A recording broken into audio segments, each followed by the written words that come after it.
जय श्री कृष्णा। कैसे हैं आप सब लोग। गुरु चांडाल दोष का निर्माण होने वाला है, यानी हर जगह यही चर्चा चल रही है कि गुरु चांडाल दोष आने वाला है। लेकिन इससे घबराना नहीं चाहिए, क्योंकि ग्रह है और ग्रह हमेशा राशि परिवर्तन करते हैं, हमेशा गोचर में इधर से उधर राशियों में जाते हैं। तो घबराइए नहीं, इसका उपाय करेंगे तो कुछ ऐसा नहीं होगा। पहले समझते हैं गुरु चांडाल होता क्या है। देखिए, गुरु चांडाल दोष होता है गुरु और राहु के कॉम्बिनेशन से, यानी कि गुरु और राहु जब एक साथ होते हैं तो गुरु चांडाल दोष का निर्माण करते हैं। अब क्या है, गुरु अपनी राशि यानी कि मीन राशि को छोड़कर 22 अप्रैल को जा रहे हैं मेष राशि में, जहां पर राहु ऑलरेडी विराजमान है, जो कि अक्टूबर तक रहने वाले हैं। तो यानी कि जब तक राहु है वहां पर और गुरु आएंगे वहां पर, तब तक गुरु और राहु का कॉम्बिनेशन होगा, तो वो होता है गुरु चांडाल दोष। अब गुरु जो है जहाँ रहते हैं या जहाँ पे दृष्टि डालते हैं वहाँ पे जो है अच्छा ही करते हैं, चाहे गुरु कितना ही खराब क्यों ना हो, लेकिन गुरु हमेशा अच्छा ही करते हैं। दृष्टियाँ इनकी बहुत अच्छी होती हैं। लेकिन राहु के प्रकोप से ये थोड़ा सा अपने जो अच्छे फल हैं वो देने में बाधित हो जाएंगे। तो इतना नहीं घबराना है कि हर जगह यही चर्चा है गुरु चंडाल दोष आने वाला है, पता नहीं क्या होगा ये। हाँ, रुकावटें आएंगी, उसके उपाय करिए। और ऐसा नहीं है, स्ट्रगल का नाम ही लाइफ है, तो इस चीज़ से आप घबराइए नहीं। तो हमारी राशि पे कैसे प्रभाव पड़ेगा उसके बारे में चर्चा करेंगे, कि मेष से लेके मीन तक की राशियों के बारे में, कि गुरु चांडाल जो दोष हो रहा है वो क्या कुछ आपको सावधानी बरतनी पड़ेगी। देखिए, ये अवधि क्या है, पहले तो ये समझते हैं कि कितनी अवधि तक रहेगा। देखिए, ये 22 अप्रैल से लेके 30 अक्टूबर तक रहेगा, यानी कि ये रहेगा 4-5 महीने। यानी कि अब क्या है, इससे घबराना भी नहीं है। आप उपाय करेंगे, सबका सोल्यूशन मिलता है। और ऐसा कुछ नहीं होता है कि ये तो कभी कभी किसी किसी की कुंडलियों में भी होता है, तो ऐसा थोड़ा ना कि वो जीना छोड़ देते हैं। तो उपाय करेंगे तो कुछ ऐसा नहीं परेशानी की बात होगी। तो अभी हम समझते हैं कि मेष से लेके मीन तक की राशियों के बारे में, कि ये गुरु चांडाल दोष में क्या सावधानी आप लोगों को बरतनी है। देखिए, प्रथम राशि मेष राशि से लेंगे, लेकिन पहले जैसे मैं हमेशा बताती हूँ कि ये जो राशि फल देखिए आप चंद्र राशि के अकॉर्डिंग देखिए, क्योंकि ग्रहों का जो गोचर होता है वो चंद्र राशि के अकॉर्डिंग ही होता है। तो चलिए स्टार्ट करते हैं, मेष राशि से लेते हैं। प्रथम राशि मेष राशि की गुरु चांडाल दोष से जो सब घबरा रहे हैं, तो क्या होगा। देखिए, आप ही की राशि यानी मेष राशि में गुरु चांडाल दोष बनेगा, क्योंकि राहु वहाँ ऑलरेडी है ही। और वहाँ पर जब गुरु आएंगे तो लग्न पे यानी कि आप ही की राशि पे आएंगे, तो मानसिक तनाव आपको हो सकता है। कुछ आपके कार्य महत्वपूर्ण हैं जिसमें आपको रुकावट आ जाए। हो सकता है आपके काम में थोड़ी सी 99% हो गया काम और 0 पे अटक गए। तो लग्न पे यानी थोड़ा स्वास्थ्य पे आपको ध्यान देना पड़ेगा, क्योंकि लग्न पे होंगे जब प्रथम राशि है आपकी, जैसे मेष राशि है, और उसी पे जब बन रहा है तो आप ही की राशि पे बनना है। प्रथम भाव में है तो यानी हेल्थ के इश्यू हो सकते हैं, ब्लड से रिलेटेड दिक्कत हो सकती है। तो इस चीज़ का आपको सावधानी पूर्वक ध्यान रखना पड़ेगा। थोड़े से आपको उपाय भी करने पड़ेंगे, जैसे राहु की शांति के लिए आपको उपाय करने पड़ेंगे, वो एंड में मैं बताऊंगी। बस ये है, स्वास्थ्य के लिहाज से ध्यान रखिए। और व्यर्थ का जो आप इधर उधर आप पैसे लगाते हैं उन पे थोड़ा ध्यान देना पड़ेगा। संपत्ति का विवाद ना हो या पैतृक विवाद ना हो, उस चीज़ का आपको ध्यान रखना पड़ेगा। वहीं वृषभ राशि में 12वें स्थान पे बनेगा, यानी 12वां स्थान मेडिकल का होता है, आपके मोक्ष का होता है, व्यर्थ के खर्चों का होता है। तो इन चीज़ों में आपके एक तरह से बढ़ोतरी हो जाएगी, आपके खर्चे हो सकते हैं, मेडिकल इश्यू हो सकते हैं, यानी कि आप हॉस्पिटल के चक्कर लगा सकते हैं, थोड़ी सी प्रॉब्लम आ सकती है। उन चीज़ों में थोड़ी सी आपकी मुश्किलें होंगी। बाकी ये है, अगर कोई विदेश रिलेटेड काम है वो आपके काम होंगे, क्योंकि राहु वहाँ है, तो कहीं ना कहीं वो आपके काम बनाएंगे। लेकिन आपका हो सकता है खर्चा अधिक हो जाए, और जो आपका पैसा है या कहीं अटक जाए, इस बात का ध्यान रखना पड़ेगा। वहीं मिथुन राशि, देखिए मिथुन राशि के लिए 11वें भाव में राहु और गुरु का चांडाल दोष होगा। तो यानी कि आपके आमदनी के भाव में हो रहा है, तो आमदनी के भाव में थोड़ी सी कमी आएगी। वैसे देखा जाए तो शनि की भी तीसरी दृष्टि चल रही है इन पे, तो थोड़ा बहुत रुकावटें आपको सभी को आएँगी, सारी राशियों को रुकावटें आएँगी।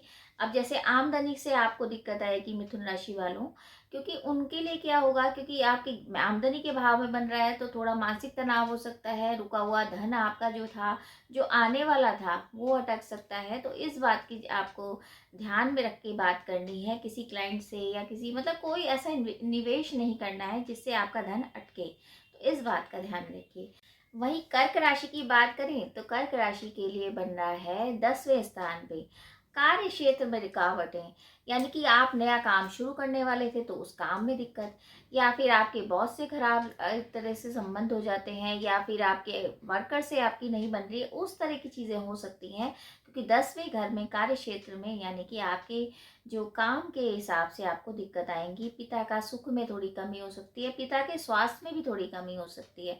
तो उस चीज़ में एक तरह से बाधा आएगी चीज़ों में, उसको थोड़ा-सा ये है कि ध्यान में रख के आपको निवेश करना है। कोई नया काम शुरू करें तो उस चीज़ का ध्यान रखें, या कोई टैक्स भरना है, या पुराना कोई मसला ऐसा खड़ा हो गया कि जो आपको दिक्कतें आ रही हैं, पुराने कोई ऐसे मामले आ जाएँगे सामने जिससे आपको टेंशन हो सकती है, तो कार्य क्षेत्र में आपकी थोड़ी रुकावटें आएँगी। और आपको पुराने टैक्स अगर नहीं भरे हैं तो वो भर दीजिए, क्योंकि दिक्कतें आएँगी। तो कार्य क्षेत्र के हिसाब से ये थोड़ा-सा आपको काम को स्ट्रगल में ले आएगा, यानी काम आपका बढ़ेगा तो, लेकिन स्ट्रगल भी बहुत हो जाएगा। इस बात का ध्यान रखिए। वहीं हम बात करते हैं सिंह राशि। सिंह राशि के लिए नवम स्थान में, यानी नवम स्थान हमारा भाग्य का स्थान, यानी भाग्य सपोर्ट नहीं करेगा। देखिए, हर एक चीज़ में बाधा आएगी। धर्म के विरुद्ध आपके जो है काम शुरू हो सकते हैं, या आप धर्म को नहीं मानेंगे, या आप लीक से हट के कोई काम करेंगे, क्योंकि गुरु और राहु का कॉम्बिनेशन नवम भाव में। यात्राओं में अवरोध हो सकता है, यात्राओं से लाभ भी ना हो। आप यात्रा कर रहे हैं लेकिन उससे लाभ नहीं होगा। तो बेवजह के खर्चे भी हो सकते हैं, पिता के सुख में थोड़ी कमी आ सकती है। इस बात का ध्यान रखिए। वहीं कन्या राशि की बात करें तो अष्टम में तो सबसे ज़्यादा प्रॉब्लम होती है गुरु राहु की जब आएगा गोचर। क्योंकि क्या होगा, आपकी पुरानी कोई बीमारी ऐसी अचानक से आपके सामने आ जाएगी कि ये कैसे हुआ, मतलब आपको खुद नहीं पता। आप हो सकता है डॉक्टर को दिखाओ तो वो डॉक्टर कहे कि कुछ नहीं, मैं आपको कोई प्रॉब्लम नहीं है, लेकिन आपको परेशानी आएगी, मानसिक तौर पे दिक्कत हो सकती है। धन का निवेश ना करें। अगर सट्टा या जुआ, अगर इस तरह की कोई आप पैसा लगाने की सोच रहे हैं, या मतलब शेयर मार्केट में सोच रहे हैं, तो वो सब आप ख़त्म कर दीजिए, क्योंकि ये आपको नुकसान ही देकर जाएगा। तो कन्या राशि वाले अपने स्वास्थ्य का विशेष ख्याल रखें। कोई अगर बीमारी है तो उसका अच्छे से ट्रीटमेंट लीजिए। वहीं अगर हम तुला राशि की बात करते हैं तो सप्तम में होगा, सप्तम भाव दाम्पत्य। अब दाम्पत्य में दिक्कत आ सकती है। देखिए, गुरु राहु का कॉम्बिनेशन सप्तम भाव में है। वहीं अगर हम काम के हिसाब से सोचें तो थोड़ी बहुत आपको राहत मिलेगी। हो सकता है थोड़ा बहुत आपको डीलिंग वगैरह आपकी अच्छी हो जाए, लेकिन दाम्पत्य जीवन में आपकी मिसअंडरस्टैंडिंग हो सकती है, पार्टनर से मिसअंडरस्टैंडिंग हो सकती है। थोड़ा गुस्से को शांत रखेंगे, अच्छा रहेगा। और उपाय तो एंड में मैं बताऊंगी, तभी आपके जो उपाय आप करोगे उससे क्या होगा, आपको एक बैलेंस हो जाएगा ये टाइम। वरना आपको दिक्कत आएगी, रिश्ता टूटने की कगार पर भी आ सकता है। इस बात का ध्यान रखिए। वहीं छठे में राहु और गुरु का कॉम्बिनेशन होगा, वो होगा वृश्चिक राशि के लिए। देखिए, छठे में राहु अच्छा होता है, लेकिन गुरु का कॉम्बिनेशन हो रहा है, तो कहीं ना कहीं वृश्चिक राशि वालों का स्वास्थ्य के हिसाब से गड़बड़ हो सकती है। स्वास्थ्य को लेकर आप चिंतित भी होंगे, और हो सकता है बेवजह के शत्रु आप पे हावी हो जाएं, क्योंकि शत्रु का घर भी होता है ना छठा।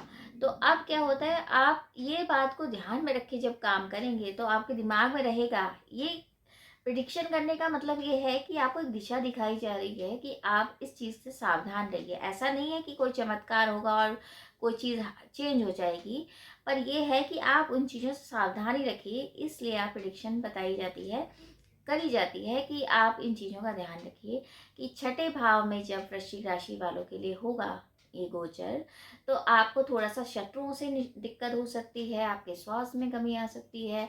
ये सब चीज़ों का आपको ध्यान रखना पड़ेगा।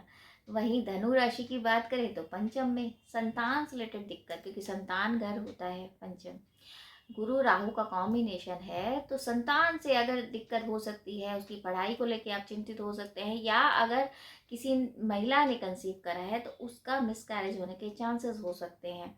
इस बात का विशेष ध्यान रखेंगे तो अच्छा रहेगा।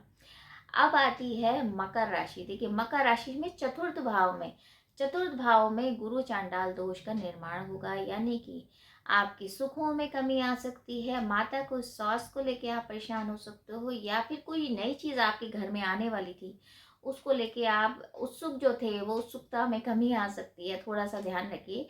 मतलब आप जो उम्मीद लगा के बैठे थे उस उम्मीदों में आपके थोड़ा सा पानी फिर सकता है, यानी कि आप सोच कुछ रहे थे और हो कुछ रहा है, इस तरह की मानसिक तौर से आपको परेशानी हो सकती है। वहीं बात करें अगर कुंभ राशि की, देखिए कुंभ राशि में तृतीय स्थान पे, हालांकि तृतीय स्थान पे राहु अच्छा मानते हैं लेकिन गुरु के साथ है तो थोड़ी सी दिक्कत। अब तीसरा स्थान यात्राओं का होता है, छोटे भाई बहन का होता है, पड़ोसियों का होता है, तो हो सकता है बेवजह के विवाद आपके खड़े हो जाएं, पड़ोसियों से बेवजह आप झगड़ लें, या आपके भाई बहनों से आपकी नहीं बने, या छोटी यात्राओं में आपको कष्ट हो जाए, तो इस तरह की चीजें आपकी हो सकती हैं, उस बात का विशेष ध्यान रखिए।